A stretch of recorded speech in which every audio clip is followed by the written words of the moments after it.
आपण पाहत आहात जीसस इंडिया टीव्ही, चॅनल जे देवाकडून आहे, चॅनल जे स्वार्थ गाजवतं, चॅनल जे लोकांचे जीवन परिवर्तन करतं। पाहत रहा, लाईक करा, शेअर करा आणि सबस्क्राईब करा। या सेवा कार्याला अजून वाढवण्यासाठी तुम्ही हातभार लावू शकता व आम्हाला तुमची आर्थिक मदत करू शकता। ऑनलाईन पेमेंटसाठी खाली दिलेल्या QR कोडला स्कॅन करून आपलं दान देऊ शकता। ख्रिस्त येशूमध्ये पुन्हा एकदा आपल्या सर्वांचं स्वागत करतो, प्रभूला धन्यवाद देतो। अतिशय महान काम परमेश्वर या दिवसामध्ये अनेक लोकांच्या जीवनामध्ये करत आहे। मोठं परिवर्तन, मोठं संजीवन आणि परमेश्वर जिवंत आहे याची प्रचिती, याचा अनुभव या दिवसामध्ये अनेक लोकांना येत आहे। अनेक लोकांना मला परवा एका बहिणीनं कॉल केला होता की ती म्हटली की अनेक दिवसापासून माझ्या कानातनं, माझ्या नाकातनं पुष्कळ रक्त येत आहे आणि ट्रीटमेंट तर खूप चालू आहे, खूप उपचार केलेले आहेत, परंतु हे सगळे उपचार करत असताना या कानातलं आणि नाकामधनं वाहणारं रक्त काही थांबायला तयार नाही। एक शेवटचा प्रयत्न म्हणून तुम्हाला कॉल करत आहे। प्रार्थना करा, न जाणो या प्रार्थनेनं पुन्हा मला जीवन प्राप्त होईल। मनावरती प्रचंड दडपण आहे, भीती आहे, परंतु तरी जे मी ऐकत आहे, जे यूट्यूबला टीव्हीच्या माध्यमातून पाहताय, तर माझा विश्वास आहे प्रभू काम करेल। आणि मग प्रार्थना केली आणि प्रार्थना केल्यावरती बहीण म्हटली अवघ्या 3 तासामध्ये अनेक दिवसापासूनचं कानातलं, नाकातलं रक्त वाहण्याचं थांबलं आणि मला लक्षात आलं की म्हणते की येशू हाच जिवंत देव आहे। तो देव आहे म्हणून चमत्कार करत नाही, चमत्कार करणं हा त्याचा स्वभाव आहे, ती त्याची ताकद आहे, ते त्याचं सामर्थ्य आहे। आणि म्हणून लक्षात ठेवा, देवाची इच्छा आहे की प्रत्येक व्यक्तीच्या जीवनामध्ये काहीतरी बदल घडावा। बदल म्हणजे नुसतं परिवर्तन नाही बरं का। कधी कधी आम्हाला असं वाटतं बदल म्हणजे काय, स्वभावामध्ये, विचारामध्ये येशू एवढंच काम करतो। हा, येशू आल्यावर स्वभाव आपोआप बदलतात। का बदलतात त्याचं कारण सांगतो। भातामध्ये हळद टाकल्यावर भात पिवळा होतो, तो हळदीचा गुणधर्म आहे। तसं येशू आला तर स्वभाव आपोआप बदलणार आहे, कारण गुणधर्म तर त्याच्यामध्ये आहे ना परिवर्तनाचा। मग एवढंच तो करतो का? चला, येशू आला आणि येशूनं माझं जीवन बदललं। मी पूर्वी भांडखोर होतो, शिव्या देणार होता, निंदा करणार होतो, व्यसन करणार होतो, आणि मग येशूनं माझं जीवन बदललं। मग तेवढंच देव बदलतो का? प्रश्न तो पण आहे। तर येशू आल्यावर तेवढंच नाही तर सगळंच काही बदलून जातं। सगळं, आर्थिक स्थिती असेल, कुटुंबातली परिस्थिती असेल, विचाराची परिस्थिती असेल, लेकरांची, नोकरीची, बिझनेस मधली सगळी परिस्थिती बदलून टाकतो प्रिया, म्हणून तो देव आहे। परंतु आज देवाच्या वचनाकडे जात असताना अनेक लोकांच्या जीवनामधला जो अनेक दिवसापासूनचा प्रश्न आहे तो मी कर्जबाजारी का? आणि कर्जबाजारीपणा मला नको आहे। आज जर या दिवसामध्ये कोरोना कालखंडापासून तर आजच्या दिवसापर्यंतचे सगळ्यात जास्त कॉल जर कोणते असतील तर आम्ही कर्जामध्ये आहोत। आणि या कर्जात मग काहींची घरं गेली, काही एक गाव सोडून दुसऱ्या गावामध्ये निघून गेले, काहींनी सुसाईड करण्याचा प्रयत्न केला, काहींचं कुटुंब तुटलं, काही लोक डोक्यावरती परिणाम झाला, काही जेलमध्ये आहेत। आणि याचं कारण काय? फसवणूक किंवा कर्जबाजारीपणा। मग आता या कर्जबाजारीपणाला बायबल मधनं काय उत्तर आहे? बऱ्याच लोकांनी मला सांगितलं की तो संदेश तुम्ही तयार करा की आम्ही कर्जबाजारी होऊ नये तर काय केलं पाहिजे, आणि त्याच्यासाठी आमच्याकडे काय नाही। बायबल एक असं पुस्तक आहे अर्थशास्त्र, संख्याशास्त्र, मानसशास्त्र, नागरिक शास्त्र सगळं त्याच्यामध्ये लिहिलेलं बरं का. म्हणून बरेच लोक म्हणतात तुमचे संदेश कधी संपणार. मी म्हणलं जोपर्यंत जग संपत नाही तोवर संदेश संपणार नाही. प्रत्येक प्रश्नाचं उत्तर त्याच्यामध्ये. आणि म्हणून आज दारिद्र्य किंवा गरिबीची कारण आम्ही पाहणार आहोत. बऱ्याच लोकांना असं वाटतं आम्ही प्रार्थना करतो पण दारिद्र्य जात नाही. पुष्कळ लोकांची समस्या आहे. आम्ही खूप प्रार्थना करतो पण दारिद्र्य आमच्यापासून दूर जात नाही. मग ते देवाला दोष देतात, का देव आमचं दारिद्र्य, आमची गरिबी दूर करत नाही. परंतु प्रभूनं तुम्हाला दिलेलं जीवन, जे जीवन प्रभूनं तुम्हाला दिली, नोकरी तुम्हाला दिली, संपत्ती तुम्हाला दिली, त्याचं नियोजन या पृथ्वी तलावर तुम्हाला करावं लागणार असं लिहिले पवित्र शास्त्रामध्ये. तुमचं टायटलच तुम्ही असं लिहा, तर तुला दारिद्र्य दरोडेखोराप्रमाणे गाठेल. बायबल मधलं वचन आहे बरं का. तर तुला दारिद्र्य दरोडेखोराप्रमाणे म्हणजे कसं काय? दरोडेखोर येतो, आधी सगळं असतं आणि अचानक रात्री डाका टाकतो आणि सकाळी तुम्ही भिकारी झालेले असता. सकाळी तुमच्याकडे काहीच नाही. एकेकाळी आमच्याकडे खूप काही होतं पण आता आमच्याकडे काही नाही. आणि बऱ्याच लोकांचं अहो कर्ज कसं झालं कळत नाही. सगळं कळतं बरं का, सगळं कळतं पण कसं कर्ज झालं ते आम्हाला कळत नाही.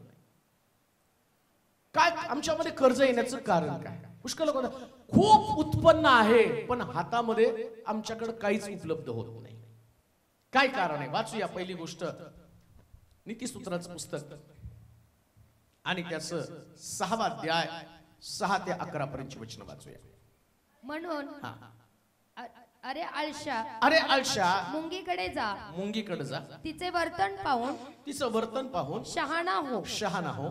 तिला कोणी धनी देखरेख करणारा किंवा अधिपती नसता ती उन्हाळ्यात आपले अन्न मिळवते आणि कापणीच्या दिवसात 11 पर्यंत कापणीच्या दिवसात आपले भक्ष्य जमा करून ठेविते. अरे आळशा तू किती वेळ निसशील आपल्या झोपेतून केव्हा उठशील आणखी थोडीशी झोप घेतो आणखी थोडीशी डुलकी खातो आणखी हात उराशी धरून निसतो असे म्हणत जाशील तर तुला दारिद्र्य दरोडेखोराप्रमाणे आणि गरिबी तुला सशस्त्र मनुष्याप्रमाणे गाठील. दारिद्र्याचं कारण शास्त्रामध्ये लिहून ठेवलेलं आहे. तो म्हणतो एक मनुष्य गरीब किंवा दरिद्री होण्यामाग नेमकं कारण काय आहे? कधी कधी म्हणतो देवानं मला गरीब ठेवलं. देव नाही गरीब ठेवत. शास्त्रात असं लिहिलं आम्ही धनवान व्हाव म्हणून तो निर्धन झालेला आहे, तो नाही आम्हाला गरीब ठेवत. मग असं कोणतं कारण आहे? काय केलं पाहिजे की माझ्या जीवनामध्ये मी एक चांगलं जीवन जगावं? ऐका, बऱ्याच लोकांना असं वाटतं की नाही देवामध्ये आल्यावर काय करायचं माहिती का, प्रभू येईपर्यंत एक साधं सुधं जीवन जगायचं आणि प्रभू आल्यावर त्याच्याकडे जाताना आम्हाला कुठल्याच प्रकारची अडचण येऊ नये. आणि मग आम्ही काय केलं पाहिजे? प्रभूच्या आगमनाची वाट पाहिली पाहिजे. प्रभूच्या आगमनाची वाट पाहता म्हणजे नेमकं काय करता? देवानं तुमच्याकडे काही नियोजन दिलं नाही. एक व्यक्ती जर माझं तारण झालं आणि तारण झाल्यावरती बऱ्याच वेळा असं शिकवलं जातं देव तुम्हाला सगळं झोपेमध्ये पुरवणार आहे. नाही का? काय सांगितलं? तो आपल्या सर्व गरजा. आणि इथं काय म्हटलं? आळशी काय म्हणतो? नाही आळशी काय म्हणतो ते सांगा. आणखी थोडीशी झोप घेतो, आणखी थोडीशी डुलकी घेतो, हात उराशी धरून अजून हात उराशी धरून निसतो. मुळामध्ये त्या लोकांसाठी ते वचन नाही. कोणत्या लोकांसाठी? ज्यांनी डोक्याखाली हात ठेवला आणि तो म्हणतो अजून थोड्या वेळ झोपतो. मराठीमध्ये एक म्हण असेल टिंब तर देईल पलंगावरी, नाही का? जर देव आहे तो निवांत झोपेत. आणि बरेच लोक तो मला काळजी नाही हो, देव देणार आहे. बाप्तिस्मा घेतला म्हणजे देव देणार आहे. देव तुला झोपेत दिलं काय? उठायचं नावच घेत नाही. आळस तुझ्या अंगात. पहिलाच दारिद्र्य कोणामध्ये येतं? ज्या व्यक्तीमध्ये ठासून आळस भरलेला आहे. आळस. लक्षात घ्या, प्रभूनं तुम्हाला जीवन यासाठी नाही दिलं की तुम्ही पलंगावरती नीट झोपून राहा. काय असं देवाने कुठंच तुम्हाला सांगितलेलं नाहीये. प्रभू कुठंच सांगत नाही. डुलकी घेणं तुमच्या जीवनातला सगळ्यात मोठा भाग तुम्ही झोपेमध्ये खर्च करत आहात. सगळ्यात मोठा. आणि मुंगी संबंधानं म्हटलं मुंगीकडे बघ. कुठे दिसलं का मुंगी वाटेत कुठं झोपली? आमचे तर झाडाखाली, रेल्वे स्टेशन, नाही का, त्यांना जागा जर पुरल्या नाहीत ना, भर उन्हात दारू पिऊन झोपतात. बघा तुम्ही, कधी कधी प्रश्न पडतो, हे मरत नाहीत जर दारुडे उन्हामध्ये. इथं पाहिलं मी मे महिन्यातल्या उन्हामध्ये एक दारुडा तडफडत होता, पण तिथं झोपला तो. सैतान मनुष्याला दरिद्री बनवण्यासाठी पहिलं त्याच्यामध्ये आळस निर्माण करतो. म्हणून लक्षात ठेवा, ज्याला जास्त झोप आहे ना तो दरिद्री होणार म्हणजे होणारच आहे, 100%. किती तासाची झोप पाहिजे माहिती का? 6 ते 8 तास. ज्याला श्रीमंत व्हायचं त्याने 6 तासच घ्यायचे. आणि ज्याला भिकारी व्हायचं, दरिद्री व्हायचं ना, त्याने 12 तास 15 तास. त्याला लाता पण घालू नका, बुक्क्या घालू नका, ते तशातच मारणार आहे. ते आळशी आहे. आळस हा मनुष्याच्या दारिद्र्याचं पहिलं कारण आहे. आळस. प्रभूनं प्रत्येकाला या जीवनामध्ये काही ना काहीतरी कष्ट करण्याचा मार्ग सांगितलेला आहे. कष्ट करावंच लागणार आहे. जे शालेय जीवन जगत आहेत त्यांनी पण जास्त काळ झोप घेऊ नये. जास्त काळ नाही झोप घ्यायची. आम्ही कधी कधी म्हणतो, नाही हो छोटं बबड आहे. अहो आत्ताच त्याला बबड्याला 12 तास झोपायची सवय लागली तर फक्त बरेच. मला आज जर बघितलं, मागच्या 2 आठवड्यामध्ये सारखा फोन येतो, पालक साहेब माझ्या मुलासाठी प्रार्थना करा. म्हटलं का? नाही, तो सकाळी उठतो, तोंड धुतो, नाश्ता करतो आणि परत झोपतो, कामाला जात नाही हो. मी म्हटलं प्रार्थनेची नाही, याला दांडग्याची गरज आहे.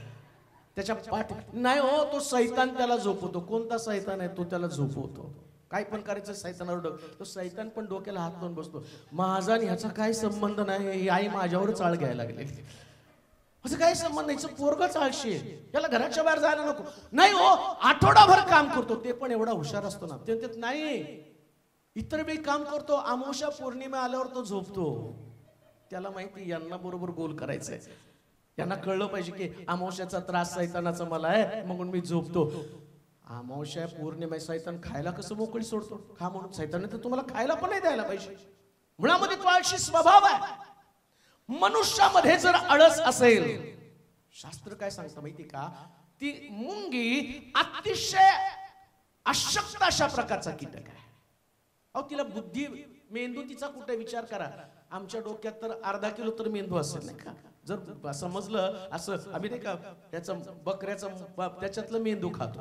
आणि जर कोणी ठरवलं आमचा मेंदू खायचा ना, तर चांगला अर्धा किलो तर मेंदू निघेल. आणि त्या मुंगीमध्ये मेंदू दिसत नाही, त्या मुंगीमध्ये काही दिसत नाही, पण प्रभू म्हणतो तिच्याकडून शहाणपणशी तिच्यामध्ये.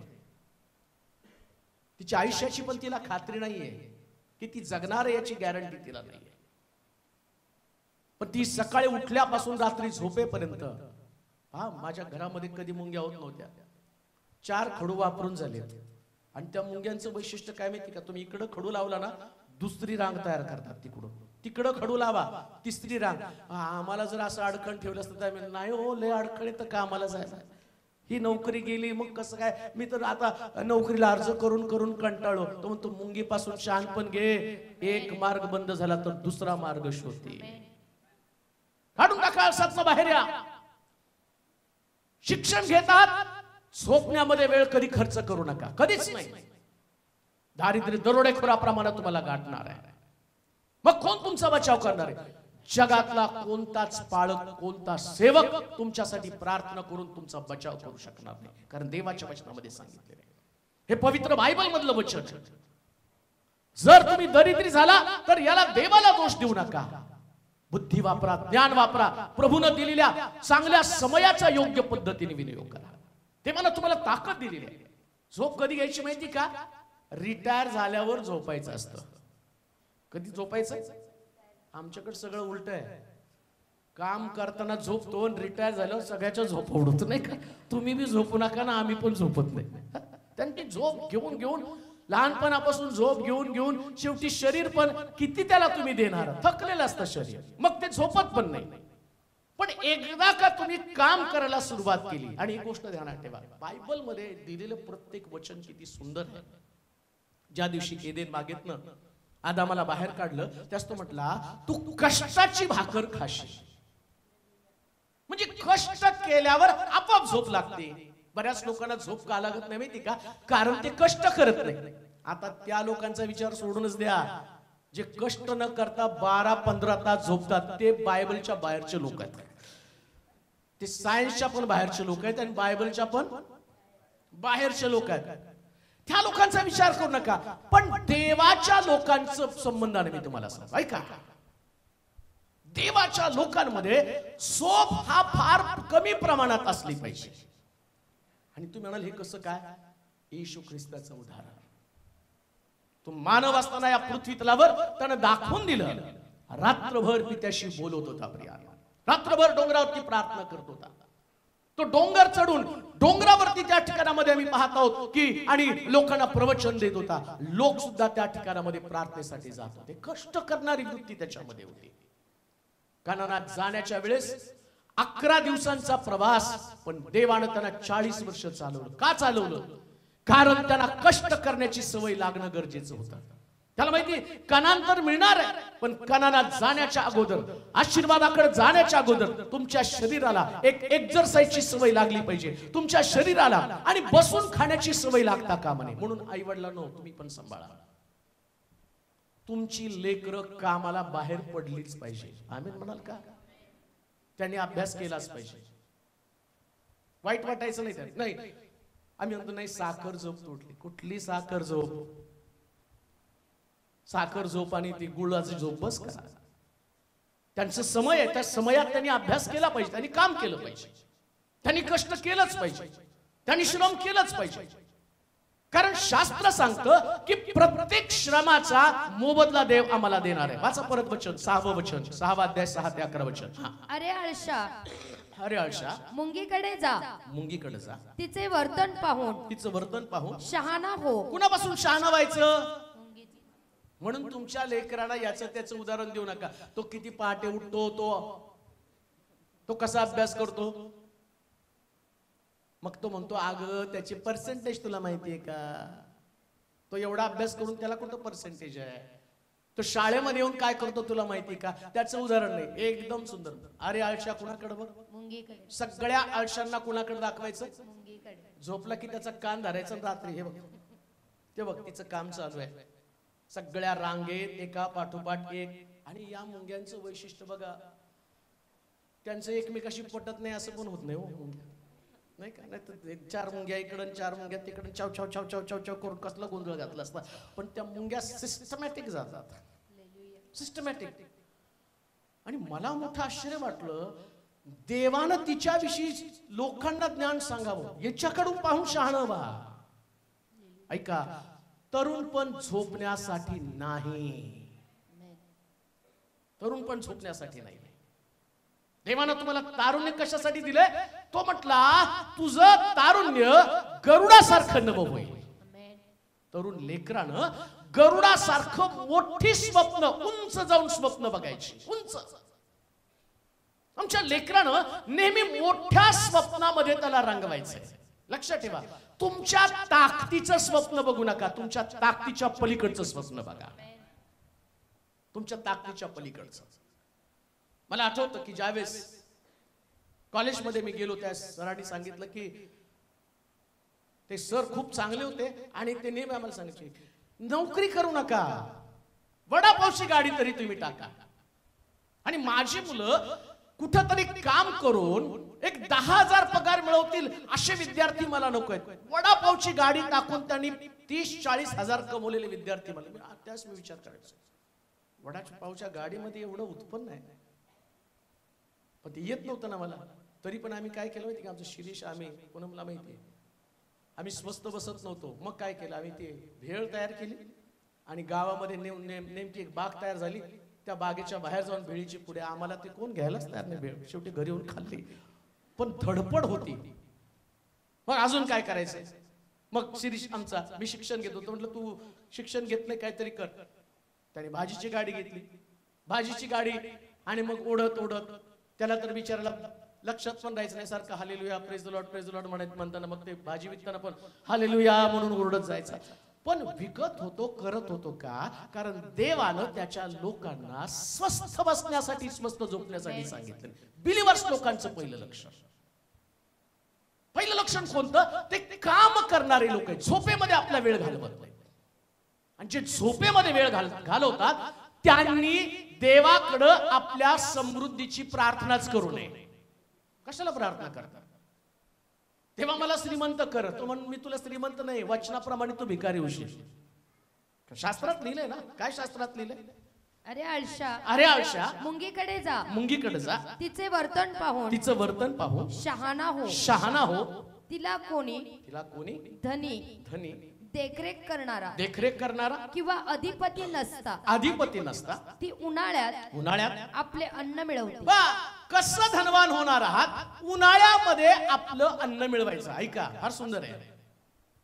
बऱ्याच वेळा हे वचन मी वाचलं, पण त्याच्यातलं गाभा, त्याच्यातला जास्त खोली त्यावेळेस मला समजलं की आता उन्हाळा आहे. आता उन्हाळा म्हणजे कधी? 58 वर्षापर्यंत तुमच्याकडे उन्हाळा आहे. कारण सरकारनं तुम्हाला 58 वर्षापर्यंत काम करण्याची परमिशन, आणि केंद्राने तर तुम्हाला 60. केंद्राने किती सांगितलं? 60 वर्षापर्यंत तुमच्यासाठी उन्हाळा आहे. 60 वर्षापर्यंत काम करायचं. 60 वर्षापर्यंत तुम्हाला ताकद दिली. आणि बायबल तर काय सांगतं माहिती का? कालेब म्हणतो मी 40 वर्षाचा होतो, आता मी किती वर्षाचा आहे? 85 वर्षाचा. किती वर्षाचा? पण मला डोंगर द्या. देवाचे लोक तर 85 वर्षापर्यंत काम करतात. 85 वर्षापर्यंत. म्हणून लोक मला जर विचारतील ना रिटायर कधी व्हायचं, होणारच नाही. कोणीतरी म्हटलं हो आता आवाजामध्ये थोडस कमी ठेवा, श्वास घेऊन प्रीचिंग करा. आता बरेच वर्ष प्रीचिंग करत आहात वयामानानं. म्हटलं वय मला वयामानानं? शास्त्र सांगतं जे तुमचं आणि जे तुमच्यासाठी उन्हाळा आहे, आता तरुण पण तुमच्यासाठी उन्हाळा आहे. कशासाठी? म्हातारपणासाठी आता साठवायचं. काय म्हटलं त्याच्यामध्ये? उन्हाळ्यामध्ये ती उन्हाळ्यात आपले अन्न मिळवते आणि कापणीच्या दिवसामध्ये आपलं भक्ष्य जमा करून ठेवी. आता काय करते माहिती का? जेव्हा मिळतात तवर 4 तास, 8 तास, 10 तास, 12 तास ओव्हर टाइम पण करा. आम्ही म्हणतो नाही देव आम्हाला उगाच शिकवले, अर्ध्या भाकरीत समाधानी राहा. म्हातारपणी काय मग? देव दिल ना, देवाने इथं लिहून ठेवलं मुंगीकडे बघ म्हणून. आम्हाला सगळं ते टेनिस कोर्ट सारखं ढकलायचं त्याच्याकडे. त्याच्याकडे मारा. देव दिल. अरे मी तुला ताकद दिली होती ना, शक्ती दिली होती. आजारपण दिलं का तुझ्याकडं? तरुणपणामध्ये तुला आजारपण दिलं का? नाही. तुम्हाला काम करावं लागणार, पळावं लागणार, धावावं लागणार. कशासाठी? तुमचं भक्ष्य तुम्हाला साठवून ठेवता आलं पाहिजे. भक्ष्य. म्हणून लक्षात ठेवा तरुण लेकरांना, आत्ता साठवा. त्या फुकट्या मित्रांवरती खर्च करू नका बरं का. ते तुमचा चहा पिऊन तुम्हाला मातीत घालणारे ते मित्र पण करू नका. काही उपयोग नाही त्याचा. चला हो चहा प्यायला, आणि त्या चहाच्या टपरीवर जाऊन फालतू गप्पाच असतात. कुठल्या चांगल्या गप्पा असतात उगाच. त्याच्यात 10 रुपये तुम्ही चहाला दिवसात 4 मित्र घातले तर त्याला 40 रुपये जातात. ते 40 रुपये जर महिनाभर साठवले, 4 त्रिक 1200 रुपये झाले. 1200 रुपये गुणिले तुम्ही असे 10, 1 वर्षभर जर काढलं, काढावं हिशोब. आणि 1200 रुपये जर तुमच्या तरुणपणात महिन्याला तुम्ही घालवायला लागलेला, आणि महिन्याला ते घालवलं, 12 गुणिले 12 जवळजवळ 14,400 वर्षामध्ये झाले. 10 वर्षामध्ये 1,44,000 रुपये नुसते चहावरच घालवलेले. आणि त्या चहानं काय झालं? ताकद आली त्याला. उलट तुमचं 2 तास त्याच्यावरती गेलेले आहेत. म्हणून तो मुंगीकडे पहा. त्या मुंग्या म्हणले का चला चहाच्या टपरीवरती कालपासून एवढं काम केलंय, आणि कुठंतरी त्या मुंग्यांची चहाची टपरी नाही, त्यांचा दवाखाना नाही, त्यांचे वकील नाही, त्यांचं कोणीच नाही. का? कारण त्यांना फक्त एकच माहिती, कष्ट करणं. कष्ट करत राहा, कोणत्याही कष्टाची लाज धरू नका. ऐका, कोणत्या श्रमाची लाज धरू नका. नाही मी एवढं शिक्षण घेतलं मग काय करायला. मी एमकॉम असताना, आईला विचारा माझ्या, एमकॉम असताना सुद्धा मी कचऱ्याच्या गाडीवर 5 रुपये रोजानं काम केलं. कचऱ्याची गाडी. अजूनही तो स्पायसर कॉलेजचा साहेब आमच्या मामाला भेटलो, अरे अभी मनोज क्या करता है. वो बहुत बड़ा पास्टर बन गया. अरे वो तो कचरे की गाडी खींचता था ना. कष्टाला काय लाज आहे. माझ्या प्रभूनं सांगितलेलं आहे, 6 दिवस श्रम कर, 7वा दिवस तुझा देव परमेश्वर याच्या मंदिरात पवित्रपणे पाळ. अजून एक गोष्ट तुम्हाला सांगतो, काम करणाऱ्यानंच मंदिरात आलं पाहिजे. आमेन. आमेन. जोरात म्हणा आमेन. आमेन. झोपणाऱ्याने मंदिराचं तिथे झोपणार, इथे झोपणार. उलट तुम्ही आमच्यावर ढकलणार. नाही मी दर रविवारी आलो ना, आणि आठवडाभर कोण झोपलं घरामध्ये. काम केलं का. काम करणाऱ्यासाठी देवाचं मंदिर आहे. देवाचं मंदिर आळशी लोकांसाठी नाही. कोण सांगितलं तुम्हाला आळशी लोकांसाठी देवाचं मंदिर. मुळात देवाला आळशी लोक आवडतच नाही. त्यांनी काय म्हटलं, अरे आळशा मुंगीकडे जा, मुंगीकडे जा, तिचे वर्तन पाहून, तिचे वर्तन पाहून शहाणा हो. म्हणजे आळशी कोण आहे. बोला की बिंदास बोला. झोपणारा कोण आहे. 8 तासापेक्षा जास्त झोपतो तो कोण आहे. बोला बिंदास. आता बायबल मध्ये असं लिहिलंय, कोणाला अरे मूर्खा उगीच म्हणू नको, पण इकडे देवाने त्याला डायरेक्ट मूर्ख म्हटलं. कोण. 8 तासापेक्षा जास्त झोपतो तो. हा ड्युटी करणारे लोक सुद्धा पण 8च तास झोपायचं बरं का. आणि मला आपल्या पोरांचं कौतुक वाटतं बरं का. हे योगेश 3 ड्युट्या सलग करतात. 3 ड्युट्या. आणि मी त्यांना विचारलं, अरे कशा ड्युट्या करता तुम्ही. म्हटलं नाही, त्याच्यामध्ये वेळ जातो. म्हटलं करत राहा, एक दिवशी प्रभू तुमच्या कामाचं प्रतिफळ तुम्हाला देईल. आता तुम्ही हे कष्ट करणं गरजेचं आहे. त्याला त्या योगेशला तर त्यांच्या ह्याच्यातली स्टाफ म्हणते, तू आता आठवडाभर दिसू नकोस. तुझं तोंड बघून बघून मला कंटाळलं. कधी बी सकाळी तूच, दुपारी तूच, संध्याकाळी तूच. तुझी ड्युटी बघून बघून इतकं चीड आली की तुला असं वाटतं तुझं तोंडच बघून जातात, येऊ नकोस परत ड्युटीवरती. पण तरी ते कष्ट करतात. योगेश, एक दिवशी तुझं सगळ्यात भारी घर असेल. देवाकडनं तुला आशीर्वाद असणार. दारिद्र्य तुला कधीच कधीच कधीच गाठणार नाही. कधीच तुझ्याकडे दारिद्र्य पण येणार नाही. अशी लेकरं देवाला आवश्यक आहे. कोणती. जी कष्ट करणारी लेकरं आहे. आता भरपूर अभ्यास करा. तुमची प्रार्थना याच्यावर तुम्ही, आम्ही काय म्हणतो, नाही परीक्षा आल्यावर देवाकडे प्रार्थना करू आणि इतर वेळी झोपून राहा. मग ती आई पण चल चल चल चल पाळक साहेबाकडे प्रार्थना करू. पाळक साहेब पण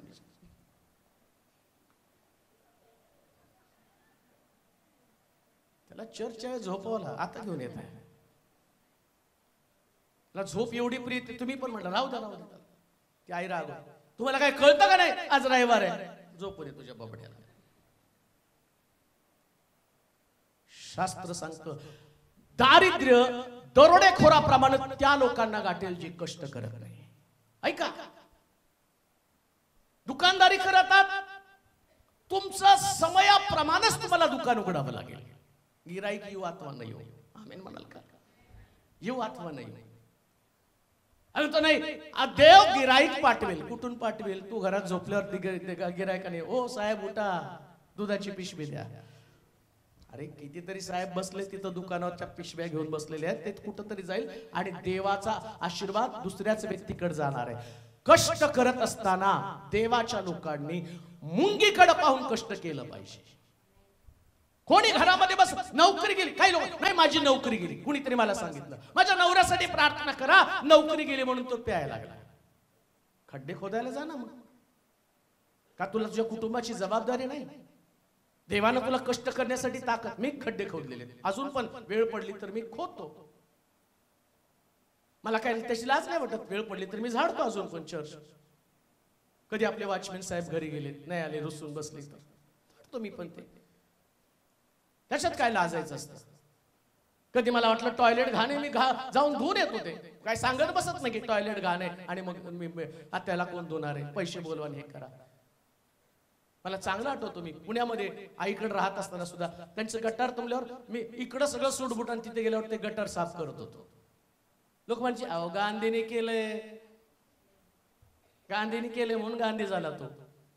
आम्ही शोधतो माणसाला, आणव इस्त्री नाही व्हायला. अरे इस्त्री नाही, कष्ट करण्याची ताकद दे मला तुला दिलेली. कष्ट करा, अशा मुंगीकडे येऊन आणि तू शहाणा हो. कान देऊ नये का? आणखीन थोडी काय लिहिले वाचा 10 वचनामध्ये. आणखी थोडीशी, आणखी थोडीशी झोप घेतो, झोप घेतो, आणखी थोडीशी, आणखी थोडीशी डुलकी खातो. हा, डुलकीचा प्रश्न कसा आहे माहिती का? माणसाला अजून 5 मिनिटं, ते अजून 5 मिनिटांनी एवढं तुला मस्त झोप लागणार आहे. 5 मिनिटं मग परत उठाय, अजून 5 मिनिटं, अजून 5 मिनिटं बघत बघत शाळा सुटली. आणि मग लेट झाल्यावरती तर सर म्हणतात घेऊन जा, हे तुमच्या पोराचं 12 महिने बोंब आहे. लक्षात घ्या, आणखीन थोडीशी डुलकी, आणखीन थोडीशी डुलकी. एक गोष्ट ध्यानात ठेवा, कधी स्वतःला उगीच लहान करू नका. आम्ही काय, आमच्याकडे प्रॉब्लेम आहे का? आम्ही तो लहान आहे. किती लहान आहे? 5 वर्षाचा, 5-6 वर्षाची लेकर असतील ठीक आहे. आता लेकर एवढी मोठी झाली तरी म्हणतो झोपू द्या, झोपू द्या त्याला. आणि आम्ही काय नाही, काय काम नाही म्हणून झोपला. मग कामाला पाठवा ना. नाही त्याला काही काम मिळणार आहे, खड्डे खोदायला पाठवा. त्याला ना नाही कसे खड्डे खोदेल, मग खायला देऊ नका ना. त्याच्या अंगात ताकद नाही. मग बायबल काय सांगतं? जर तू कष्ट करत नाही तर भाकर पण खाऊ नको. कष्टच करत नाही तर भाकर पण नाही खायची. आणि जोपर्यंत तो कष्ट करत नाही ना, तोपर्यंत त्याच्यासाठी भाकर थापायची पण नाही. तुम्ही देवाचा नियम मोडत आहात. तुम्हाला लक्षात पण येत नाही, तुम्ही देवाचा नियम मोडत आहात. त्याला भाकर द्यायची नाही आणि तुम्ही देवापेक्षा मोठी म्हणून नाही, देवा राहू दे. अरे मी सांगितलंय फायनल आहे. आमेन म्हणाल का? देव जे बोलतो तेच. मग दारिद्र्य आले तर देवाला धरायचं नाही जमेला. मग देवाकडे, देवा कष्टात या दारिद्र्यातून बाहेर काढ. पळत साहेब कुणीतरी मला सांग, जरा चांगली प्रार्थना करा, आमच्या घराचं कर्ज लगेच फिटलं पाहिजे. तुम्ही करून ठेवा झोपून झोपून. आणि कसं घडलं आम्हाला कळलंच नाही हो. कर्ज कसं झालं? झोपून झालं. कसं कर्ज होत नाही कळत नाही. तुम्ही जास्त वेळ झोपण्यात घालवता. मग झोपायचं पहा तुम्ही, जे झोपतात ना त्यांचे खाण्याचे चोचले असतात, त्यांचे कपड्याचे चोचले असतात. झोपणाऱ्या लोकांचं वैशिष्ट्य ते एकदम महाराज आहे. त्यांना चांगलं खाल्ल्यावर झोप लागते. जरा ठेचा खा बरं, मिरचीचा ठेचा आणि भाकर खा, कशी झोप लागते. पळापळी चालू होती. खाता मटण मिळाशे सगळं चांगलं चोंगलं खाता आणि मग चांगली झोप लागते. परिणाम काय? दारिद्र्य आलं. पाच एक वचन तुम्हाला खाली समजेल. नीतिसूत्राचं पुस्तक 21वा अध्याय 5 वचन. दुसरी गोष्ट दारिद्र्य आमच्यामध्ये येण्याचं कारण. उद्योगाचे विचार समृद्धी करणारे असतात. जो कोणी उतावळेपणा करतो तो दारिद्र्याकडे धाव घेतो. कोण दारिद्र्याकडे जातं? उतावळेपणा म्हणजे नेमकं काय? आता फार सुंदर म्हटलंय. परत वाचा वचन. उद्योगाचे विचार समृद्धी करणारे असतात. जो उद्योगी माणूस आहे तो कुठे जातो? आणि उतावीळ माणूस म्हणजे देव त्याला पैसा देतो. चला त्यांनी ठरवलं माझ्या आता 10,000 रुपये द्यायचे, माझ्या आता 10,000. मी उतावीळ हॉटेलमध्ये जाऊ ना जेवायला. चिम्या ये, सोम्या आहे, अमक्या आहे, तमक्या आहे, बंड्या आहे. घेतली 4 टाळकी आणि ते 10,000 गेले. काय पाहिजे ते मागव. त्याला फुकटच मिळालं. ते फुकट मिळाल्यावर तुम्हाला 10,000 नाही तुमच्याकडनं 12,000 बिल करून घेणार. आणि शास्त्र काय सांगतं? अशा परिस्थितीमध्ये तुम्ही उतावीळ असल्या कारणानं, तुम्हाला तुमच्या धनाचं नियोजन करता न आल्या कारणानं तुम्ही तुमचे पैसे वाया घालवले. उतावीळपणे तुम्ही वागला. जे प्रभूनं तुम्हाला दिलं त्याचा योग्य पद्धतीने विनियोग तुम्ही केला नाही. उतावीळ माणसं. आणि दुसरा माणूस म्हटलं उद्योगी. ऐका, उद्योगी माणसाचं काय? मला सूरजची परवा, मला वाटतं ते बोलता मी माझ्या आईशी पण बोललो. तर ते मम्मी वारली, त्या सगळं आम्ही कपाट साफ करत होतो. साफ करता मम्मीच्या कपड्याखाली 5,000 रुपये, 5,000 काहीतरी सापडले. आणि ते म्हणले क्षणाचा विचार नाही केला, गेलो आणि अर्पणच्या नावाने FD करून टाकली, 5,000ची FD. मी आईला म्हटलं बघ ग, त्यांचे विचार किती चांगले आहेत की हा पोरगा मोठा होईल त्या 5चे 50,000 होतील, हा एक विचार असतो. आणि दुसरा विचार, हा जो माझ्या घरात मला मिळालेला पैसा हा आपण कुठं तरी दुसऱ्या कामासाठी, त्यांनी म्हणले असते, दोघ जण बसून मीनाक्षी पण म्हणले असते, हो एखादा ड्रेस घ्या की 5,000चा, फाटला असता. त्यांनी पण घेऊ शकले असते, फाटला असता. बरं त्या ड्रेसचं कौतुक महिना 2 महिने, तुमच्यापेक्षा भारी कोणीतरी घेऊन येतं, त्या ड्रेसला आपण नावं ठेवतो, मग त्याचा उपयोग संपला. पण तेच पैसे योग्य समयासाठी गुंतवले, दारिद्र्य तुम्हाला कधीच गाठणार नाही. हे बायबलचं वचन आहे. दारिद्र्य तुम्हाला कधी गाठणार नाही. मी म्हणतो आपल्या ख्रिश्चन लोकांच्या बाबतीमध्ये ना, जे कपडे विकणारे आहेत ना, ते सगळे बिल्डिंग बांधून बसलेत. नाही मटनवाले सगळे बिल्डिंग बांधून बसले. का तर आमचं रविवार त्याच्याशिवाय चालतच नाही, सोमवार त्याच्याशिवाय चालत, आज तोंडाला चव नाही. बाकीच्या लोकांकडे बघा, त्यांच्याकडे रोज डाळ खातील, पण त्यांना हलवलं ना, लग्न काढलं ना, त्या लग्नाला 10-10 लाख रुपये, अरे दररोज डाळ खात होते. अहो खाऊन तुमच्या शरीराला जेवढं प्रोटीन्स लागतं ते डाळीत पण आहे, डाळीत पण प्रोटीन्स आहे. बरं कपडे तुम्ही घालता अंग झाकण्यासाठी, मी असं म्हणत नाही की तुम्ही चांगले कपडे घालू नका, पण दारिद्र्य तुमच्याकडे येऊ नये याच्या, तुमच्याकडे लाखो रुपये वापरा ना, त्याला कशाला गंज लागू देता, वापरा. पण तुमची ऐपतच नाहीये. ऋण काढून सण काढणारी वृत्ती तुमच्याकडे असता कामा नये. अजून एक वचन वाचा म्हणजे समजेल, 10वा अध्याय आणि 15 वचन. काय म्हटलं वाचा, नीतिसूत्र 10-15. धनवानाचे धन, धनवानाचे धन हे त्याचे बळकट नगर होय. काय बळकट नगर हो? धनवानाचे धन, धनवानाचे धन हे त्याचे बळकट नगर होय. एखाद्या माणसानं धन साठवलं तर त्याच्यासाठी बळकट नगर. बळकट नगर म्हणजे काय माहिती का, समजा तुम्ही कवडी रेवडी करून पैसा साठवता, पहा गरिबीचं एक वैशिष्ट्य असतं, ज्यास तुमच्याकडे गरिबी असते ना, त्यास तुमच्याकडे आजारपण पण खूप असतात. ज्यास तुमच्याकडे गरिबी असतात ना, संकट पण खूप मोठ्या प्रमाणात संकट असतं. त्याचं कारण काय माहिती का, तुम्ही एवढे चिंताक्रांत असता रोजच्या दिवसासाठी. ऐका, बायबल किती सत्य आणि चांगलं पुस्तक आहे, त्याच्या संबंधाने तुम्हाला सांगत आहे. तो म्हटला धनवानाचं धन त्याचं बळकट नगर आहे. म्हणजे शत्रू आतमध्ये येण्यासाठी 10 वेळा विचार करतो, मी आतमध्ये प्रवेश करू का नको. तुमच्याकडं काहीच बॅलन्स नाहीये, तुम्ही सगळा बॅलन्स उडवला.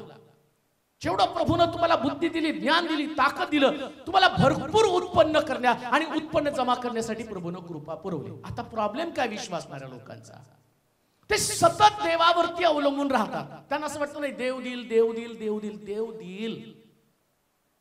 पण देवानं तुम्हाला जे दिलं त्याचं नियोजन पण देव तुम्हाला शिकवत आहे ना. वचनात सांगितलं ना, धनवानाचं धन बळकट नगर आहे. मग तुम्हाला ते साठवलं पाहिजे का नाही. दारिद्र्य येण्याचं कारण काय, त्यास तुमच्याकडे प्रश्न आले, त्यास तुमच्याकडे पैसे नव्हते, पण तुमच्याकडे पैसे असताना तुम्ही ते उडवले ना.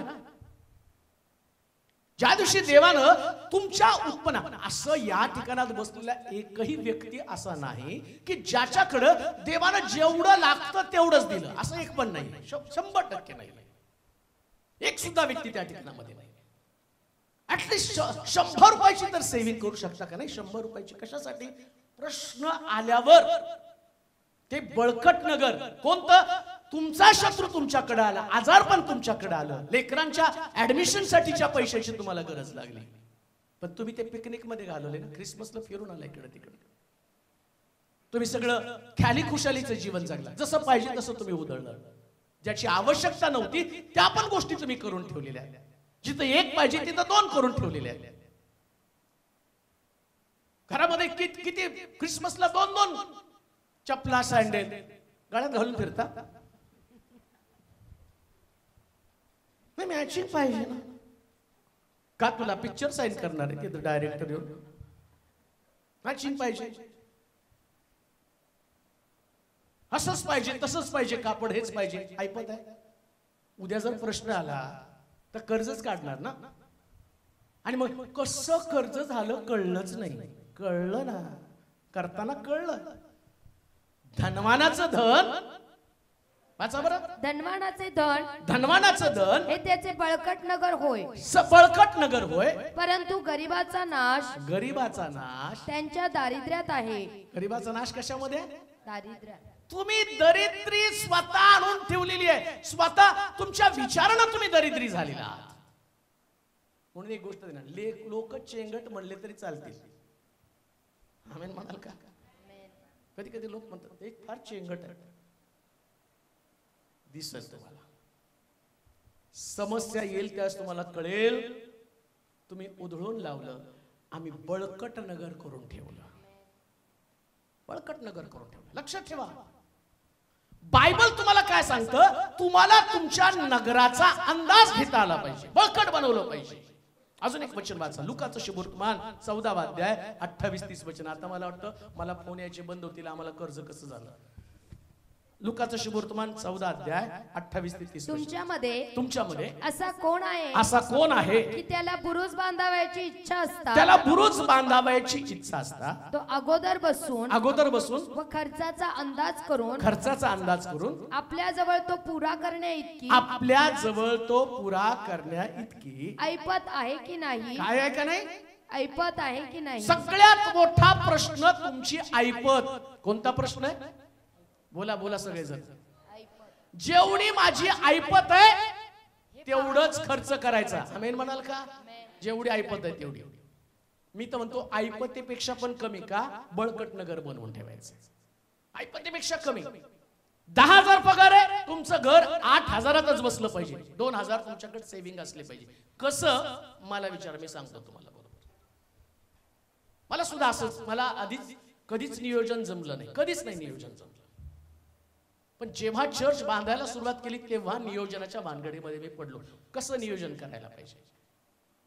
तुम्ही बघा, अजून सुद्धा माझे शूज 500 ते 400 रुपयाचेच असतात. मी घेऊ शकत नाही अशातला भाग नाही बरं का. मी ठरवलं 10,000 हजाराचे 20,000 हजाराचे शूज घेऊ शकतो. मला देव कुठून देतो. एक मीटिंगला कुठं जाऊन आलो, तिथे 4 लोक भेटले की 50,000 रुपये मिळतात. काही विशेष नाही ते, पण पैसे येतात म्हणून मी उधळत बसतात काय पाहिजे. माझ्या पायाला तो तसाच आकार असणार आहे. बरं, लोक माझे बूट पण नाही बघणार, ते काय बघणार आहे? प्रीचिंग का माझे बूट बघून मी काय सलमान आहे? अरे तेरी बूट का असेल आहे, मग तो मी या कंपनीचे बूट घातले, तुम्ही तो पण घाला, तुम्ही मातीत जावा. सलमानचे बूट, अरे येड्या, त्याने त्याचे जाहिरातीचे करोडो रुपये घेतलेत आणि त्याला बूट पण फुकट मिळाले आणि ते तू सलमानचे बूट घालायला गेला. सलमानने घातले म्हणून. बरं, सलमानला पिक्चर मिळतो, तुला काय मिळतंय? ठेंगा. धनवानाचं धन हे त्याचं बळकट नगर. असं कोण व्यक्ती आहे जो खर्चाचा, काय शब्द आहे? तुमच्यामध्ये असा कोण आहे, असा तुमच्यामध्ये कोण आहे की त्याला बुरुज बांधावयाची इच्छा असता तो अगोदर बसून व खर्चाचा अंदाज करून. कान देऊ नाही का? बसून तुमच्या घराचं सगळं नियोजन तुम्हाला करता आलं पाहिजे. आमीन म्हणाल का? शिक्षणासाठी किती लागणार आहे, किराणासाठी किती लागणार आहे, तुमचा मुलगा 10वीला गेल्यावर त्याला किती पैसा लागणार आहे. आता काय होतं माहिती का? तुमच्याकडे पहिल्यापासून प्लॅनिंग नाही. आणि सगळ्यात उत्तम गोष्ट मी म्हणतो, देव बोलतो ना ते सगळं घडवून आणतो. अब्रामाला देवानं इसाक देण्याच्या अगोदर सगळी प्रोव्हिजन केली, मग लेकरू दिलेलं आहे. ते म्हणलं नाही ठीक आहे तुला खड्डीचे पेंडी लेकर देतो, देव आहे तो, चल मी तुला आकाशातल्या तारा. आधीच अब्राम भिकारी झाला असता. देवानं त्याला आधी संपन्न केलं, मग तो देवाकडे मागतो, देवा आता लेकरू दे. मला काही लोकांचं फार आश्चर्य वाटतं. ते सांगतात की पाळक साहेब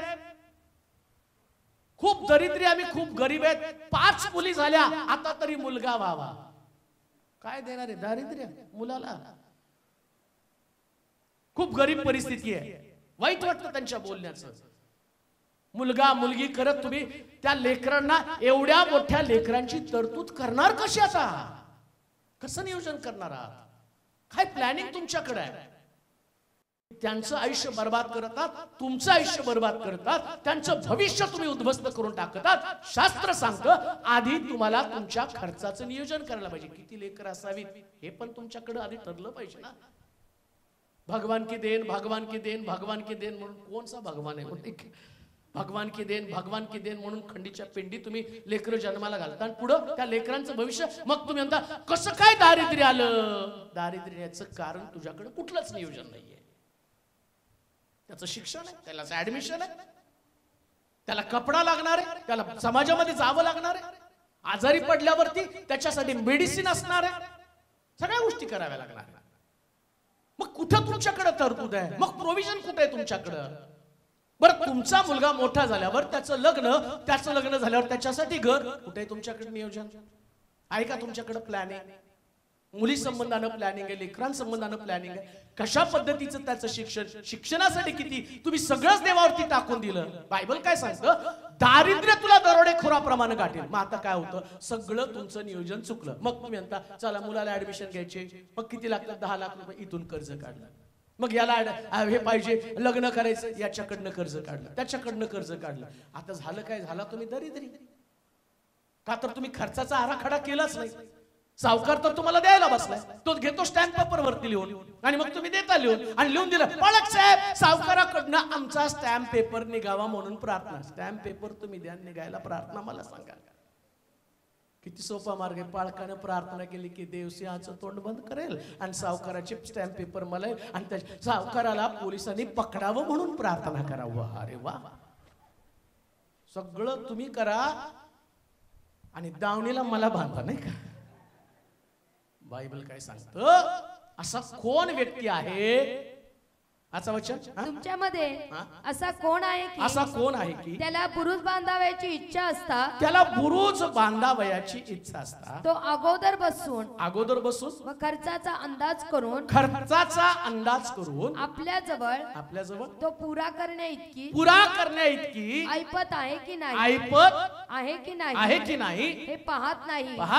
नाहीतर कदाचित पाया घातल्यावर त्याला जर तो पुरा करता आला नाही तर पाहणारे सगळे लोक त्याचा उपवास करून म्हणतील. आधीच देवानं सांगितलं लोक काय करतील? उपवास. आणि मग लोक म्हणतात पालक साहेब आता लोकांसमोर आमची फजिती होईल, देवानं कुठून तरी आम्हाला पैसे उपलब्ध करून द्यावे. कुठून करू?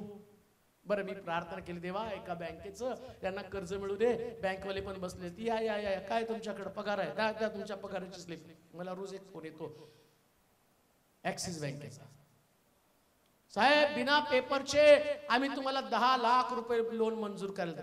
साहेब तुमचं क्रेडिट खूप चांगलं राहू दे, तो 10 लाख देऊन उद्या माझी गाडी चर्चवरची घेऊन येशील जप्तीला. साहेबाची गाडी बी जाईल, घर बी जाईल. 4 लोक पण बोंबलतील. आहो साहेबाला बँकेवर आले होते, साहेबाकडे रोज फोन करतात, साहेब पेपर देऊ नका. अरे आता पेपर घेणार नाही, पण नंतर सगळंच घेशील इसकाटून. त्या बँकवाल्यांचा तो धंदा आहे, ते सांगणार आहे तुम्हाला. मग कोणीतरी तुम्हाला फोन करतं, अहो आमच्या कंपनीने तुमच्यासाठीच खास तुम्हीच आमचे स्पेशल ग्राहक आहात. किती चढवायचे आणि आपले पण फुगीर चढतात. मला कंपनीची ऑफर आहे, तुला गाळात घालायची ऑफर आहे. ते फेडणार कसं हे नियोजन तुमच्याकडे असलं पाहिजे.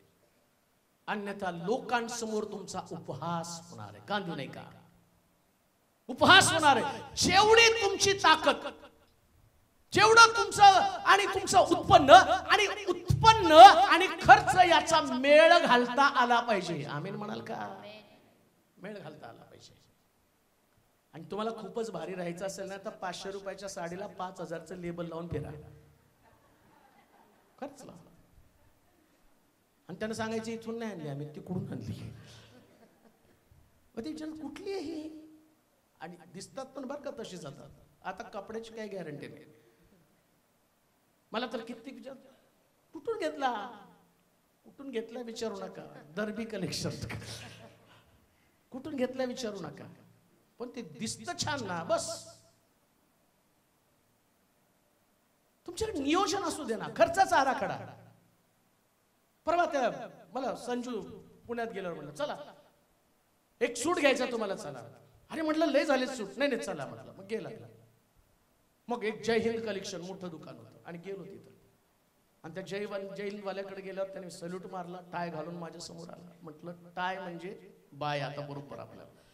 गेलो आतमध्ये, बघतो तर काय, साहेब हा घ्या तुम्हाला छान दिसतोय. म्हटलं किती? हा 15,000. तेव्हा म्हटलं मला माहिती इथं सूट शिवून घेतला तर 10,000 भारीतला भारी सूट होतो.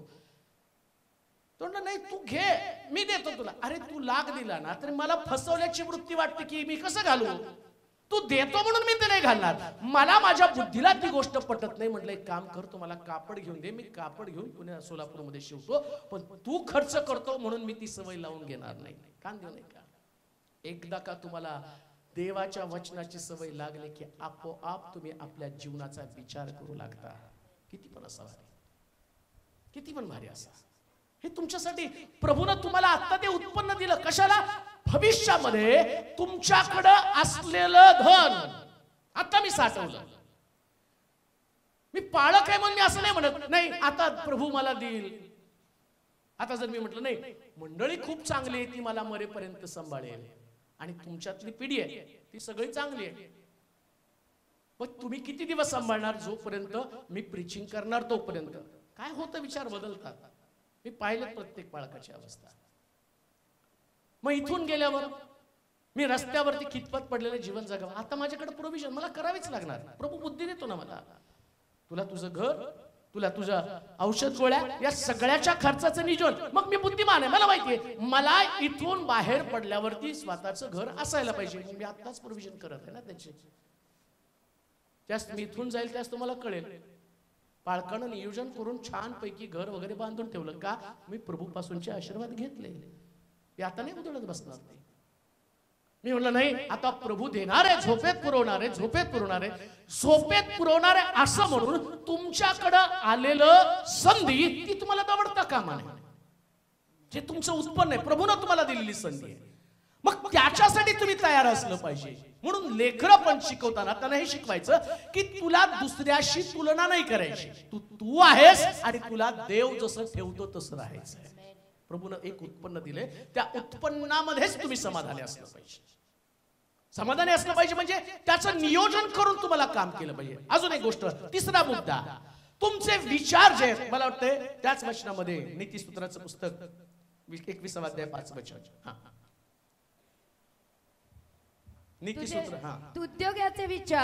उद्योगाचे विचार समृद्धी करणारे असतात. विचार नेहमी उद्योगी असले पाहिजे. आमेन. जोरात म्हणा. उद्योगी म्हणजे माणसाला सतत त्याच्या डोक्यामध्ये उत्पन्न आल्यावर याच्याकडनं मला कशा पद्धतीने जास्त उत्पन्न मिळेल याचा विचार करायचा. इन्व्हेस्टमेंट LIC असली पाहिजे, FD असली पाहिजे, RD असली पाहिजे. वैजंतीचे सगळे हात वर आहे म्हणजे सगळे तिच्याकडे FD आहे, RD आहे, सगळं असलं पाहिजे.